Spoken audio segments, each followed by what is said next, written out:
All right, so to all of those of you who have forgotten, turn to mom right now and say, Happy Mother's Day. Yeah, I did not forget, but my mom decided not to be here today. She's watching online from somewhere between Colorado and Texas. I'm not sure where. I saw that they were in a hotel. But they're helping my brother move this week, so you get this schmuck all day today. Now, again, happy Mother's Day for those of you who are moms, and we are very excited that you are here celebrating with us today. Before we get into today's stuff, we have some announcements for you. First off, we are locked and loaded for Green Lake. Registration has closed, and we have, wait for it, 112 people, which is unbelievable. And to go 2 years, and the thing that I was talking about with some of my team on Wednesday night is that almost 3/5 of this crew that's going are new. So first-timers or people that would have gone last year that didn't have the opportunity to because of the COVID. So just super, super excited for it. Now, there is something that we still need. We do need those extra donations. So if you're looking for a way to help us out on that trip, we need Honey Nut Cheerios in bulk. We need small kind bars, because when the kids come up and they're like, I'm hungry, I won't lift a finger until I eat something, we're just going to throw a kind bar at them. So we need the small, quick snack size kind bars, and then we're looking for like Capri Sun style pouches. Kool-Aid makes some too. That's totally fine. Whatever you can find, but not the boxes. We're actually looking for the pouches. They're easier to pack. We can get them out quicker, all that good stuff. So if you could, please bring those to us by Memorial Day. That would be a huge, huge help for us on the way heading off to Green Lake. And you can drop those off at the welcome desk or the info hub out there any Sunday, or really any day that we're here leading up to that Memorial Day weekend. Speaking of camps, Quest the registration is live, and so now is the time to get those kids signed up, kindergarten to 5th grade, get them registered, start talking to cousins, start talking to neighbors, start talking to kids at school while you're still in school. Invite the friends. We really want as many kids as we can for this momentous camp. It's going to be so much fun. It's going to be so powerful, so cool. But we can only grow, I say all that with hesitation, because we can only grow so big when we only have X amount of small group leaders. We are still in desperate need of some people to sign up to be small group leaders, and it is a really fun role. If you have the time and you're able to do it, do it. Sign up to be a small group leader. You're given everything that you need. You'll be walked through the instructions and step by step. You'll know exactly what to do, so it's not too overwhelming. And trust me, not all of them bite. Okay, so really would encourage you to sign up for that. It's something that can be life-changing, not just for you, but the relationships and the fun and everything that you get to build throughout that week with that specific group of kids lasts forever. I know Riley still talks about her groups throughout the years, all the goofy things that they did. My dad was actually able to do his first group the last time that we had camp here at Southfield, and it is an awe-inspiring opportunity. So jump on that. Take care of that. Now, we were joking before the 8 o'clock service with some people who were here for that I'm going to be nicknamed Pastor Precipitation, because the last time that I preached, we had a blizzard that we almost shut down the church for. And today, I guess I didn't see if it stopped raining, but when I got here at 8 o'clock, it was absolute downpour. So anytime that you hear that my dad's going to be out of town and that I'm here, I want to prepare you now. Bring your boots, bring your coats, bring your swimming trunks. I don't know what is going to happen. Just be ready and be prepared. I apologize. I'm going to try and get on this weather thing. But with that bad weather comes lowered prices, supply and demand, lower prices on islands. Yes, you can have your very own island today for the cost of free $99. Okay? We still have several islands available, and it's a really cool opportunity just to get involved, to do something around Southfield. If you're looking for that first step, that little piece of ownership, literally, you can own an island for the summer. All you'd have to do is pick weeds every time you see them. okay? So you can do that before church, after church, come throughout the week. I know families have come in the past, and as they're picking weeds, kids are learning how to ride bikes and learning how to drive, okay? So use the parking lot while you're taking ownership of that island. You can sign up for that either through the links, if you received that email today. You can sign up on the website, or you can talk to somebody at the welcome desk /info hub this morning and you get all signed up for that, because we do have some islands that are, like I said, free 99. It's a rainy day special. As always, we appreciate your faithfulness in giving. It's helped us get through a crazy year where not a lot of churches have had that same level of giving. So thank you. I myself gave through the app today. It has just become so easy. I don't have to order checks anymore, which this was like the only place that I was ordering checks for, because I don't write checks anywhere else. So if you haven't jumped on that, though, if you have not jumped on to the app to start giving online, you can still give on your way out. We have the black box hanging on the wall there that you can drop your offering in. If you are bringing registrations for Green Lake, if you're bringing waivers or things like that, you can actually drop those in there as well. Or there's a different colored box. I don't know if it's tan. I don't know if it's like some sagey color. It matches the wall very nicely. But you can drop the registration waivers in there as well, instead of giving them to me, because when they come to me, usually I have to admit, you'll have to fill out a new one, because I'll be like, where did I put that thing? Now, you can bring them to groups and all that too, but we want to make sure that those get to the right places. So today, as we get started, I do want to remind everyone that tonight, Revive has moved from its normal time at 6 to 8. It's moved up 1 hour, 5 to 7. All moms of high schoolers are invited, and if your mom can't come, that's okay. Come anyway as your gift to your mother. Get out of the house for a little while, okay? But we would encourage all moms to come hang with us tonight. Now, since my mom can't be there, even though she told me that she would be, I decided that I would have to still make her presence known today. She's made, obviously, such an incredible impact on my life, and so I want to share with you something that she has shared with me since I can remember first hearing her voice. From the time that I was 2, 3 years old, when I could first recognize that's Mom, she's told me one thing: great people do hard things. Great people do hard things. Whenever I wanted to quit something, no, Brian, you're not quitting, because great people do hard things. You finish what you started. When I don't want to do something because I was scared, or because I might get hurt, or I might get hurt emotionally, I don't know, my mom would say, no, go do it, because great people do hard things. Whenever I was nervous, whenever I was scared, whenever I was anxious, she'd remind me calmly and motherly, great people do hard things. So we're going to walk through what this looks like, because fortunately or unfortunately for you, my dad said, go ahead, take the reins, talk about whatever you want to, kid. So buckle up, because it's going to be a wild ride. I feel like for some of you who don't know me yet, it'd be really easy for me to go about it the normal way. If I'm trying to introduce myself to someone or trying to tell you about who I am, it's very easy to talk about your interests. Oh, share a common interest in baseball, cool. But then when those interests don't match up, a lot of times you just stand there like, oh, neat. I think to really get to know somebody, the best way is to ask them, what are your pet peeves? Because then you peel back that layer, that top layer of, oh, sunshine and butterflies, and then you're like, oh, that's who you are. And I'm going to peel back that layer for you today. I'm going to give you my top 3 pet peeves. Number 1, people who give backhanded compliments. People who give backhanded compliments are jerks. Hey, that haircut was nice. It was nice in 1995, too. Those shoes are cool. When I got them a year ago, backhanded compliments are just, they're so mean. I don't even want to keep going down that spiral, because it drives me nuts. And especially when I see junior high level, teaching at the junior high, I see kids give each other these backhanded compliments, and then sometimes the other kid doesn't pick up on it, and they're like, thanks, and then they laugh. It makes me so angry. That's a big pet peeve of mine. Pet peeve number 2 is also another person. You're going to see a theme here.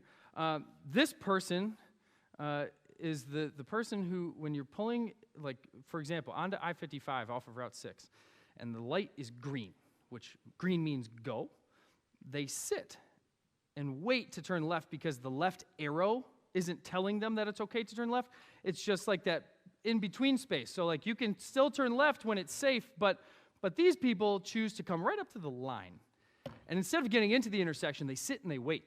And they wait, and they wait, and they wait. And then the light turns yellow, and then the light turns red. And nobody gets to go, when we could have gotten 4 semis through. That is a big pet peeve of mine. That's number 2. But number 3 probably is my worst pet peeve. This one, spine-tingling cringes. Oh, when people type with one finger. And I don't mean hunt and peck, okay? Some people are really fast hunt and peckers.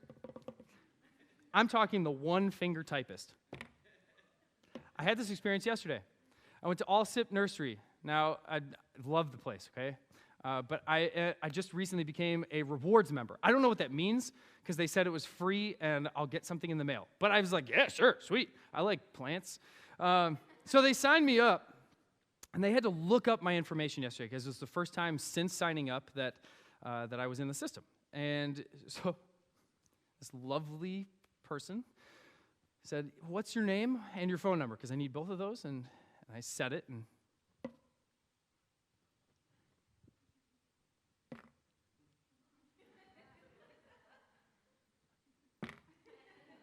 going through step by step, button by button, and I'm sitting here like, oh, please, God, give me the patience to make it through this. I wanted to come around the other side and like, hey, I actually know how computers work. I'll type in my own name. I think that's one of the member benefits. If you just let me do this, we can both get out of here and move on with our lives. It drives me insane. Again, that's a personal problem that I have. I know I need to get over it. But when people don't know how to use technology, I'm not the best at it, but like, there are certain things that you should just know. Living in our time and age, you should just know. When I was in my sophomore year of college, during the summer after my sophomore year, I worked at State Farm corporate offices in Bloomington, Illinois. And I know that sounds impressive. It's not. You see, I was on the groundskeeping team. I had nothing to do with State Farm or anything cool that happened there. I just made sure that the grass was cut, okay, and that the mulch was laid. That's it. And there was a guy who worked there, Marty. Marty was awesome. He was like a mid-70s guy. He retired, and he said the only reason that he was even working with us on the groundskeeping team is because if he spent all his time at home, one of two things would happen. He'd spend all of his money on golf, or his wife would use those golf clubs to beat him because he's driving her nuts. So he had to get out of the house to maintain his relationship and his sanity. And I was like, cool, that's awesome, Marty. Well, Marty one day, in the summer of 2009, 10, something like that, somewhere in there. I don't know why I was saying, but 2009, 2010, whatever that was, the iPhone 3 had just come out. So iPhone 3, brand new piece of technology, and I did not yet have a smartphone. I wasn't trustable. So I did not have a smartphone yet, but I knew how they worked. I had seen them. We're on generation 3. My dad had the original iPhone still, so I know how iPhones work. I had used one. I had an iPod. So, I mean, same, different, but still same. And Marty came up to me one day, and he said, Brian, come here. We're on break. He's sitting on a mower, and Brian, come here. I need help. My grandson keeps calling me and telling me and asking me if I've seen his messages. He's been sending me messages all day, and nothing's coming up. I was like, well, I don't have one of these phones, but I'll give it a look. So he hands me his phone, his brand new iPhone 3 that his son bought him. He's like, I didn't even want the thing, but my son bought it for me. So I take his phone, and I'm like, okay, Marty, why don't you show me, where have you been going to see these messages? And he points down at the bottom. He only had 3 things on his phone, okay? And he pointed at the blue one. Well, if you have an iPhone, you know that the blue thing is email. So he clicked it, and he's like, you see, there's nothing there. There's no messages from my grandson. I was like, well, Marty, has your grandson been emailing you? No. Wait, what's an email? Okay, Marty. Well, he hadn't even logged into his email, so we got that all set up for him. And then I walked him over and I showed him, it's actually these text messages. That broke his brain. He's like, what? Text message? What's a text message? And I was like, well, it's these 70 things that your grandson has sent you over the last day and a half. Marty had no idea the extent of the iPhone. He had no idea of the capabilities of the machine that was in his hand. And as someone without that iPhone, the green monster of jealousy was running through my veins like, oh, Marty, let me just give you this flip phone and let me have the iPhone 3 because I can actually use it for some good, right? Well, while that frustrated me, sitting there and thinking about Marty and the iPhone 3, came to realize that it kind of ties into what I'm talking about today. God calls us for so much more than we could ever know or even expect from ourselves. God created us for great things, but we just accept mediocrity. We are too content with trivial things when we are created for a greater purpose. We were created by God to do great things. Ephesians 2:10, for we are God's masterpiece. He has created us anew in Christ Jesus so we can do great things that he planned for us long ago. That word masterpiece in the ESV, it's craftsmanship. It comes from the word poema. Poema, I mean, this is not a tricky one. You know, my dad usually does all the big fancy words. Poema, poem, okay? Real tricky to figure out. But there's something cool thinking about the masterpiece coming from the idea of a poem. If you are God's masterpiece, and the Bible tells us that we are, imagine God sitting down, feather pen, well, I guess, and writing the poem of your life. That's going to take time. It's going to take thought. It's going to be carefully done. I took a creative writing in high school, and I learned all about poems. Bored me to death. But I learned that poems are hard to write. They're not easy. The structure, the message, the style, everything about it, it's hard to do. And yet, God took the time to pen you. God is the creator of all things. Nothing would exist without him. And Psalm 19:1, not 19:10. 19:1 says, the heavens proclaim the glory of God. The skies display his craftsmanship. So if we are his craftsmanship, and the skies are his craftsmanship, does that mean that we're equally on par like with the stars? No. We're a few weeks from going to Green Lake, and one of my favorite things to do on the first night is to just have the kids stop. Stop everything we're doing. We'll finish playing a game, and I say, look up. Look up right now. And they look up. And it's incredible to watch them see the vastness of the galaxy. All the stars that they can't see here on a normal night. They look up and, wow. I even had one kid one year say, man, that's a lot of airplanes. Oh, buddy. See, those are stars. Wow, I learned about those in school. Apparently not well enough. The heavens proclaim the glory of God. This is it's a beautiful sight. It's awe-inspiring. It's breathtaking to look at just how vast the universe is. And as beautiful as that is, and while it is God's handiwork, it's not his greatest work of art. It's not his greatest poem. He declares us a work of art. That means you, me, we are the work of art. We are declared his masterpiece above everything else. Nothing else can compare to you and me. Nothing. And I can prove that. I can prove that through the masterpiece of the eyeball. I did a deep dive on eyeballs yesterday, and it was not healthy because, you see, this eye doctor keeps hounding me. He's like, Brian, I know you can't see, and your prescription for sure is up because the last time I saw you was 3 years ago, and you couldn't see then, so we need to get this fixed. I have like 8 messages from the eye doctor, who I hope isn't sitting in the room, letting me know, hey, Brian, it's time for another checkup. We got to get you this new prescription because I think I'm going to have to start wearing it more often. And I was like, what is it really? This all started with me doing a deep dive on if I don't wear glasses now, will my eyesight get worse? Here's where I got to. The eyeball, which is kind of gross, processes an unbelievable amount of data. First, it goes through your cornea. That's the thing you can scratch and it would really hurt. Then it goes through this focusing lens, and the image strikes the retina.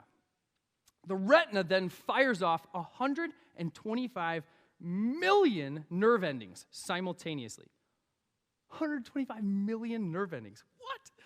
That's processed then by millions of microswitches and funneled down the optic nerve, which contains 1 million separated insulated fibers so that there's no like short circuits essentially. It's a protection form. And when that information reaches your brain, so everything that it's sucking into your eyeballs, it gets to your brain in less than a millisecond. What?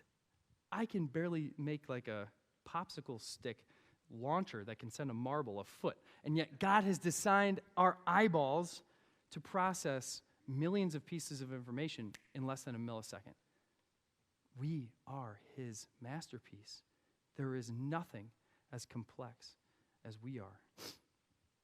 You and I are also far greater than anything because we are created in his image. Genesis 1:27, a verse that we've reviewed time and time again over the last couple of years. So God created human beings in his own image.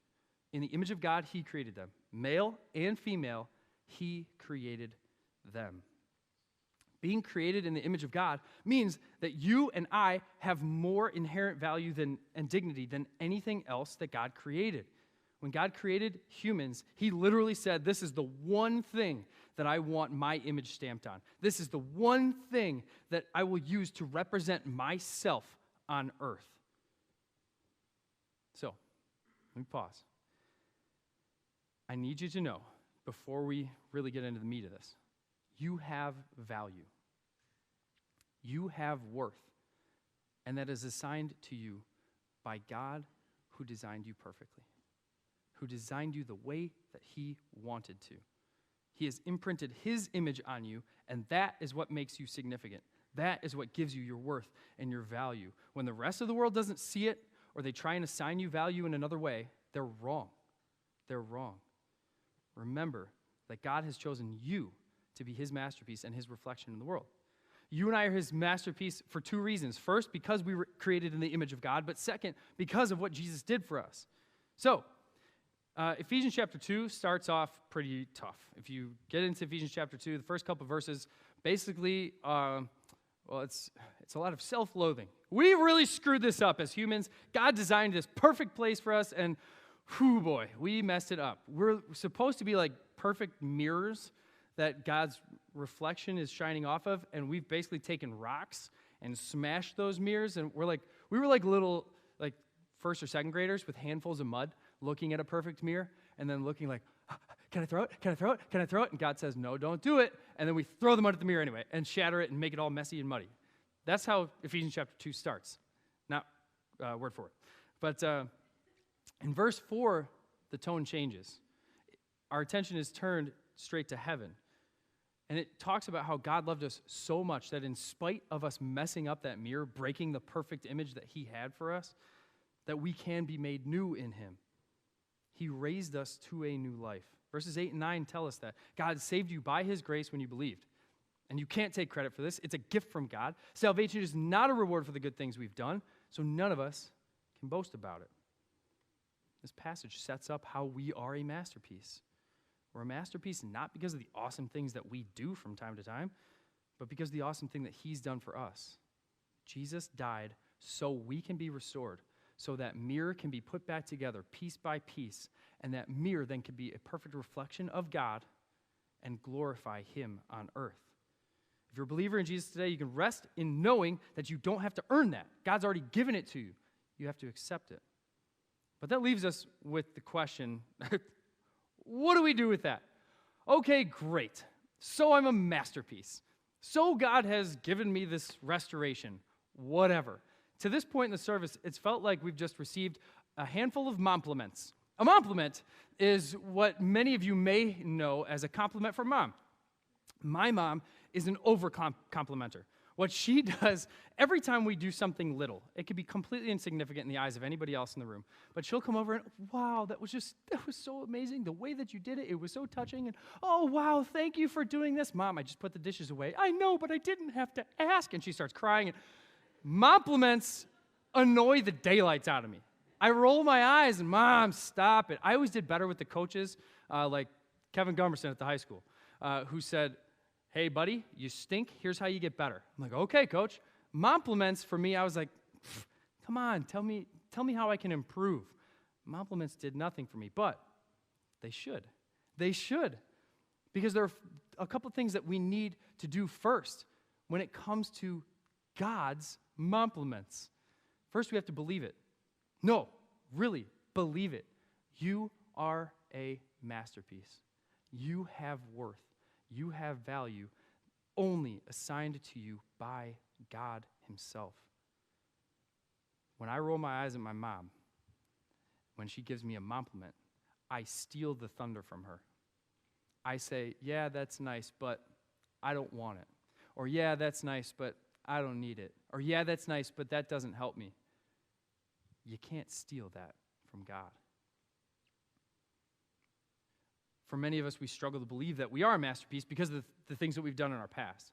The way I've treated people, the things that I've done, the relationships that I've had, the way that I've been scarred and broken by people against my will even sometimes. There's no way that I could be a masterpiece. There's no way that this could have been God's plan for my life. That mirror is shattered and it will always be shattered, and there's no way that it could ever be put back together again. If you're telling yourself those things, you are stealing God's moment. You are stealing God's moment with you in your life here on earth. Don't do it. Believe it. Value is assigned by, in the easiest sense of the terms, money for us. So an item that we are willing to pay X amount of dollars for has that much value. Let me give you an example. For whatever reason, Jordan 4s are running hot through the junior high right now, Shannon Junior High, where I work. And I know this because I watch kids walking down the hallway, literally like this. And they're dodging their friends. I mean, they're walking like they're, Forrest Gump before he got his legs fixed, okay? And I'm like, what is going on? They're trying not to crease their shoes. They're trying not to get any scuffs on them. So they don't care. They'll get a detention for being late to class. But hey, my shoes are clean. And I asked one kid, I was like, why? Why are you bothering with this? He's like, because these shoes are so expensive. I didn't ask him how much he paid for them, but I did do a quick Amazon search. Jordan 4s go for anywhere between $150 and $550.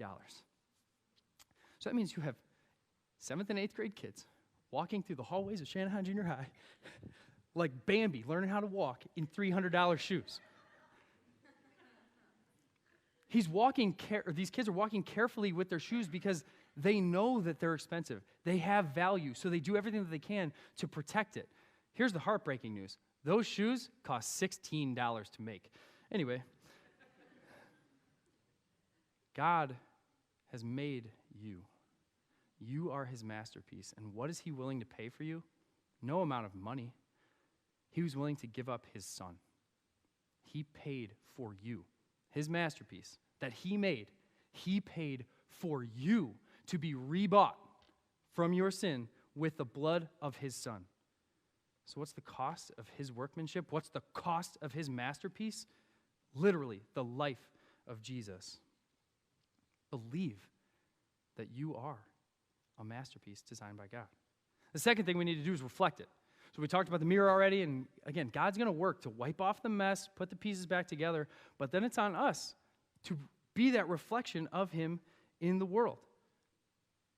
If you are reflecting Facebook likes and how much you care about those, or if you are reflecting just your own opinions, if you are reflecting Instagram follows and mentions, and if you are reflecting Snapchat streaks and TikTok followers and likes, and if you have several accounts because you're just trying to see which one does best. This one's my fake one, but it's not really my fake one because I still care about.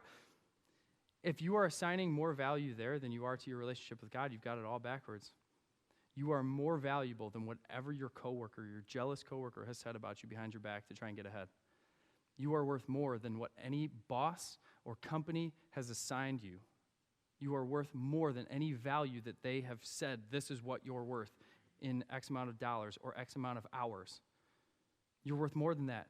Front row, you guys are worth more than the grade that your school gives you for the work that you do in school. You're worth more. Like the guy, like Marty, the State Farm worker that I was with, not knowing that he wasn't using his phone to full capacity, you were made for more.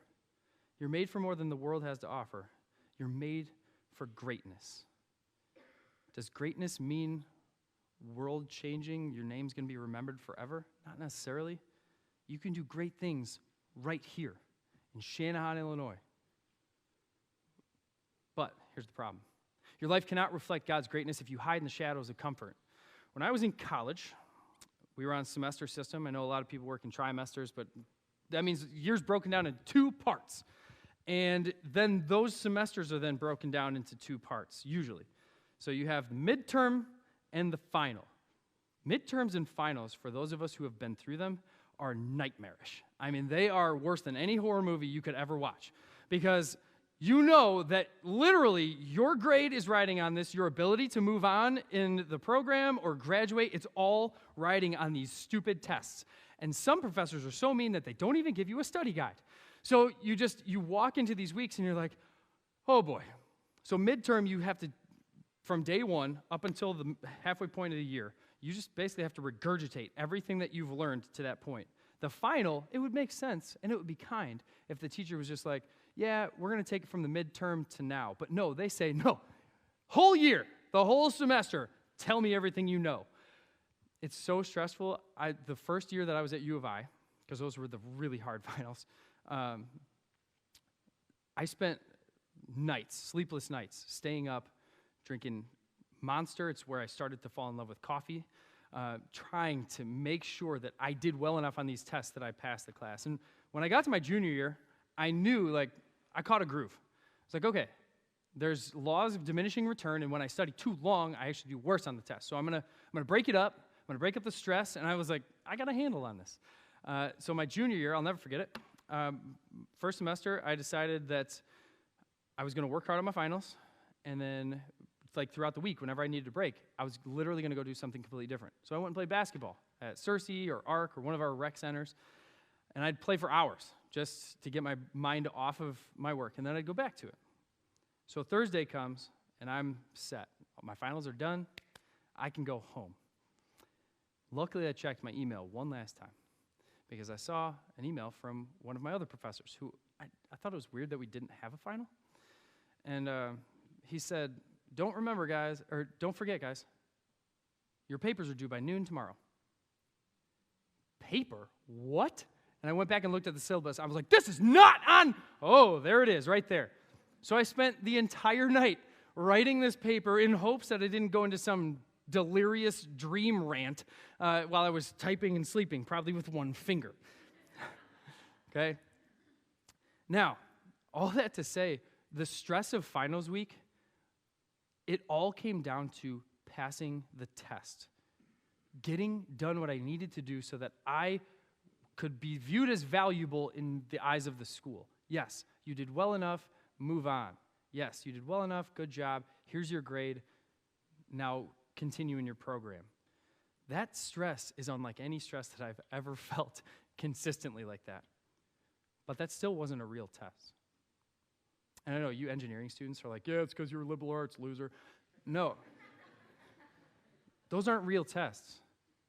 Elementary school, junior high, high school, college, post-grad, those aren't real tests. Real tests come in real life. And not saying that I'm not suggesting we live in an alternate reality. Real tests come from real people in real life. They don't come on paper and Chromebooks. They don't come with a study guide. They come out of nowhere, and they hit us like a ton of bricks. And we have all different kinds of reactions. These tests can come from friends. They may want to make sure that we're loyal to them.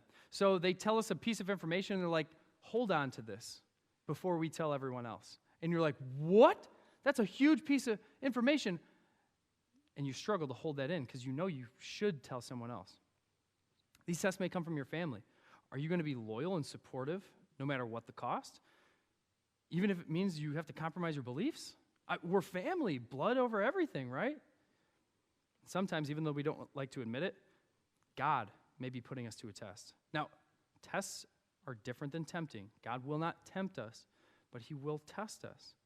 He'll take us to a place in our lives where we're going to have to sacrifice something, where we have to give something up, and it may be something that's really important to you, a job, a literal thing, a relationship.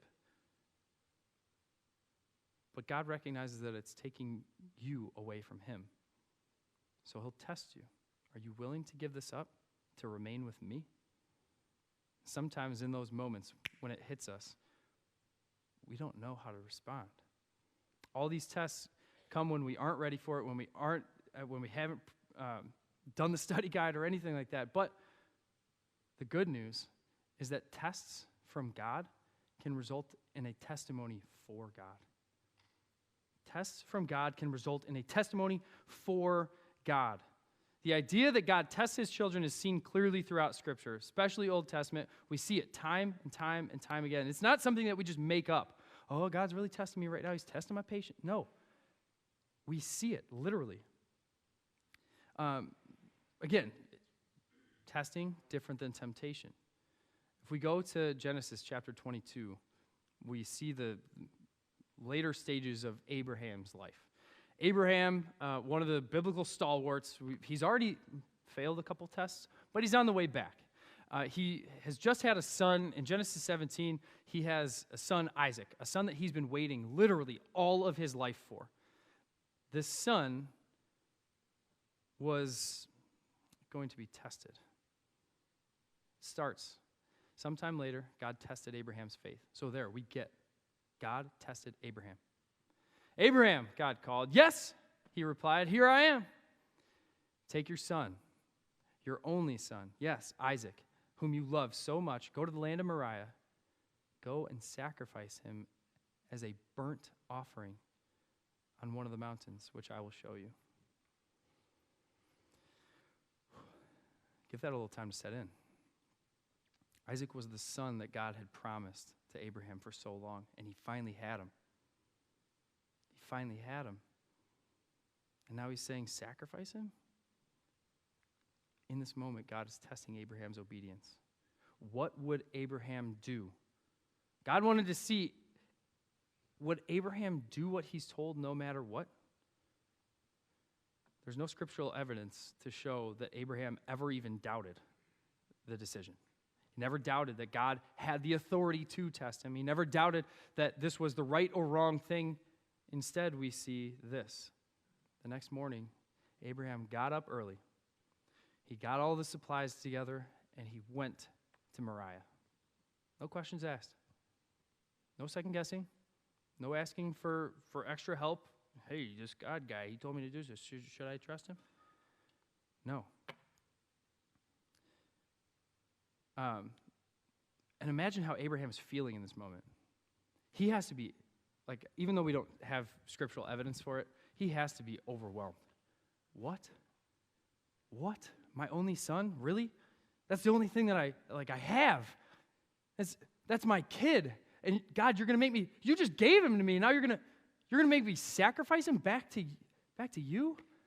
The doubt, the fear, the everything, all those emotions had to be racing through him.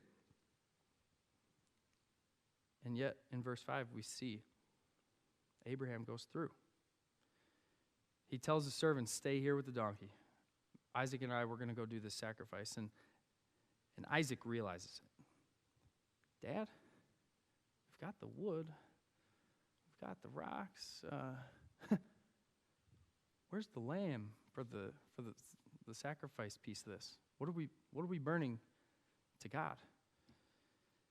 And Abraham's response, God will provide a sheep for burning, my son. And they both walked on. No, son, run. Get out of here, because if you keep going, this is what's going to happen. No, son, I love you so much. Get on my back. We're running. We're going to go hide. God will provide the sheep. You think Isaac's beginning to get scared now? You think that he's beginning to wonder, what the heck? This is my dad. My dad is, am I the lamb? What happens next is something I would truly struggle with. They arrived at the place God had told him to go, and Abraham built the altar, arranged the wood on it. He tied up his son, Isaac, laid him on top of the altar in the wood. Abraham picked up a knife and was preparing to sacrifice his son. And at that moment, an angel of the Lord called to him from heaven, Abraham, Abraham! Yes, Abraham replied, here I am.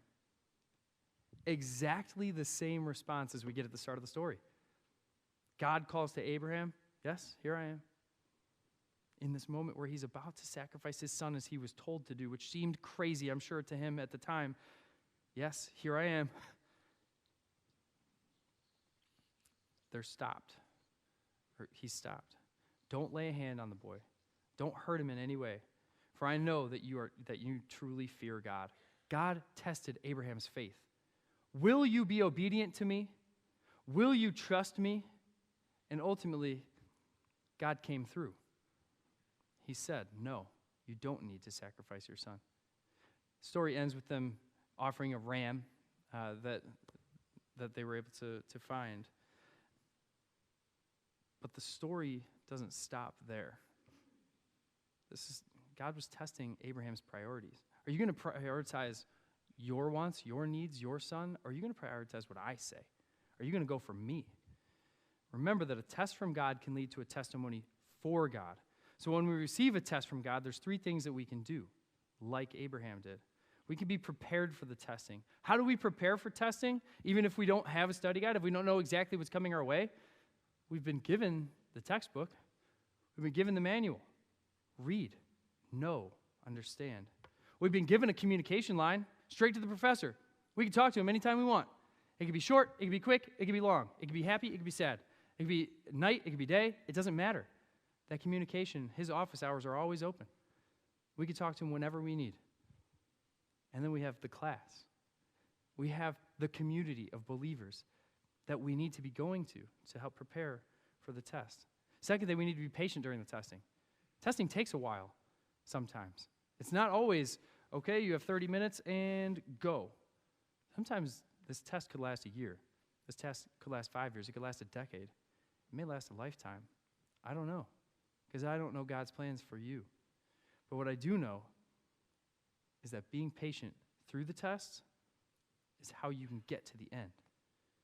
Finally, when you recognize that you've been tested by God, maybe you've shared this test with your small group, with your family, with other people, and you've been going through this really tough test, and you come out on the other side, don't, finally, test's over, okay, moving on. No. Be proclaiming after the testing. Get out there.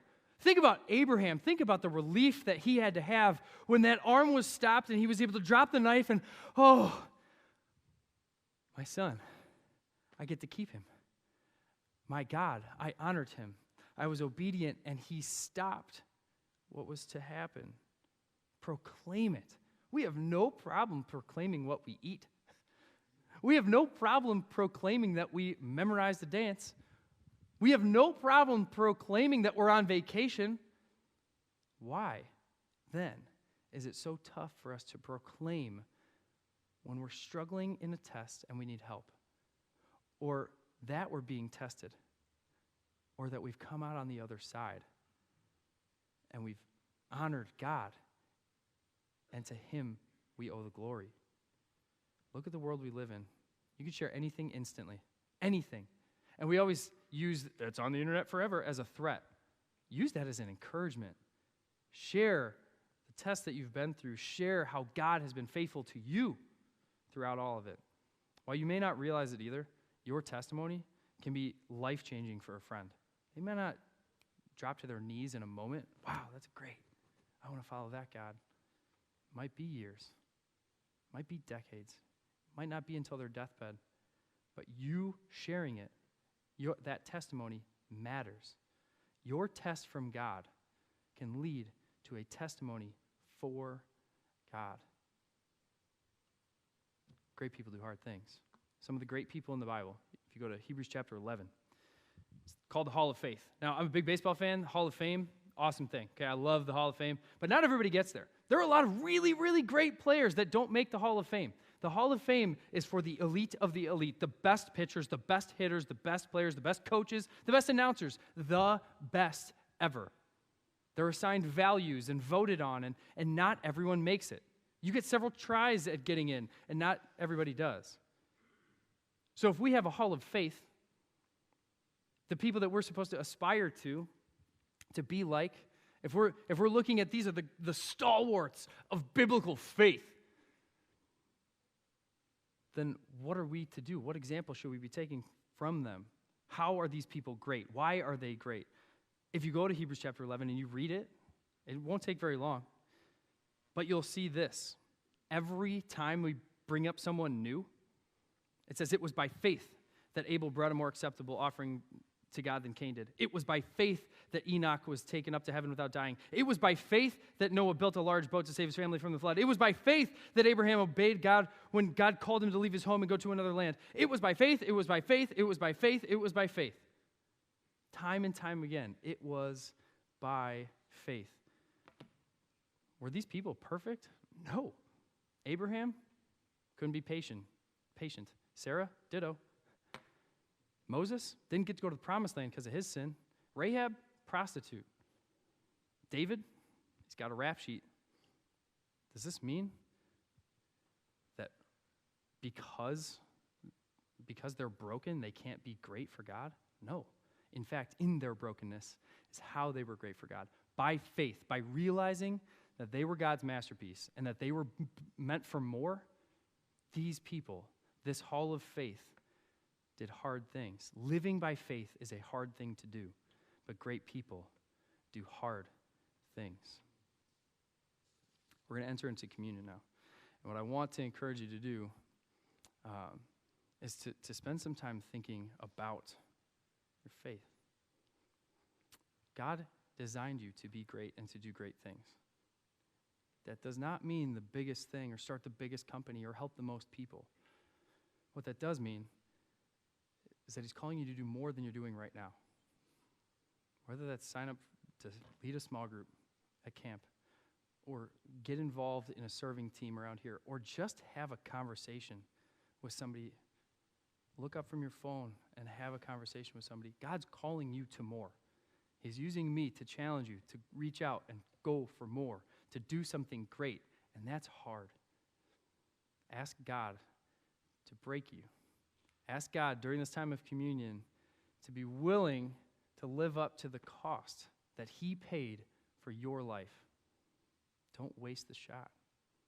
So while the song plays, there's several stations around the room where you can receive communion. We do have gluten-free options here on the stage, and also one on the left-hand side in the back there. But spend some time praying, reflecting as you come and receive the body and blood of Christ.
spoke a word, you were singing over me.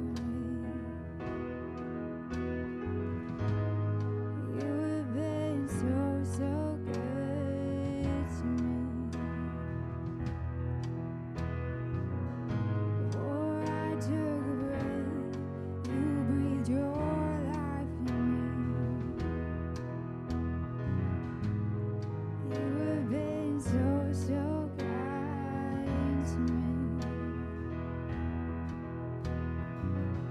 Before I spoke a word, you were singing over me. You have been so good to me. Before I took a breath, you breathed your life in me. You have been so kind to me.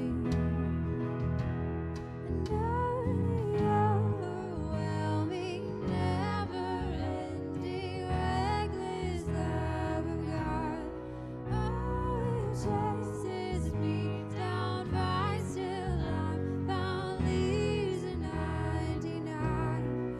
I couldn't earn it, no, I don't deserve it. Still, you give yourself away. Oh, the overwhelming, never-ending, reckless love of God.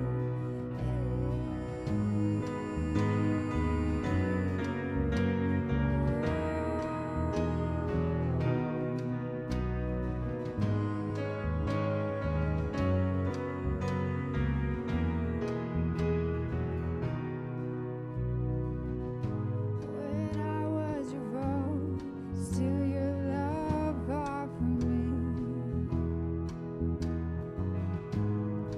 You have been so good to me. When I felt no worth, you paid it all for me. You have been so kind to me. And all the overwhelming, never-ending, reckless love of God, oh, it chases me down, finds till I'm found, leaves a 99.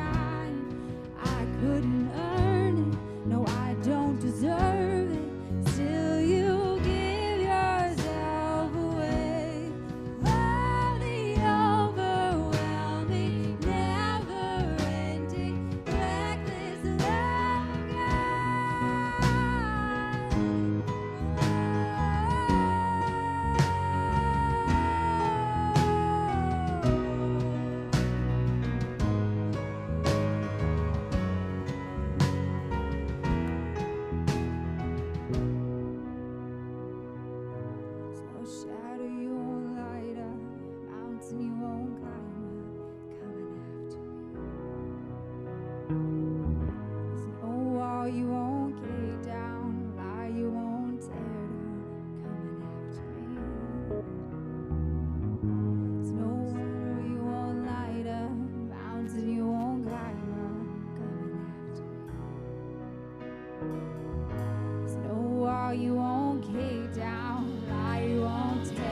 To the one who has rescued my soul, to the one who has welcomed me home, to the one who is Savior of all, I sing forever.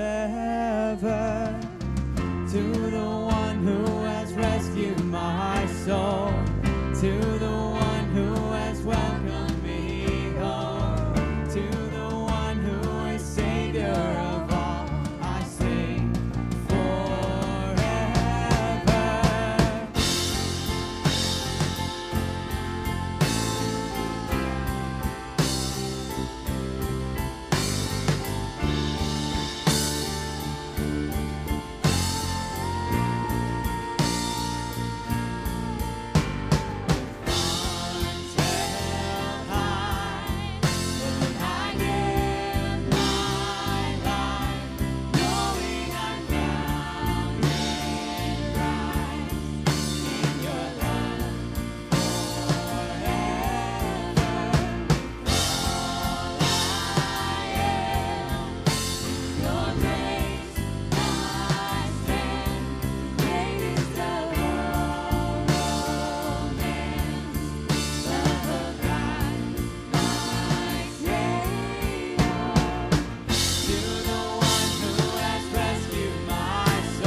You are God's masterpiece.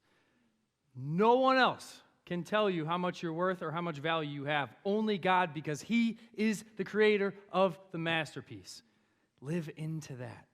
Step out and reflect that. It's going to be hard, but great people do hard things. God, we ask for your courage. We ask for your courage to withstand the test, to prepare for it, to be patient through it, and then to proclaim it after. God, you gave your Son in payment for us. You didn't treat Jesus like a pair of Jordan 4s. You broke him, and you allowed him to be killed for us. And that is a sacrifice that is great. We thank you for it. Now help us to be great for you in return. We pray this in your name. Amen. If you need to sneak out of here and go get some flowers at Jewel, this door right here.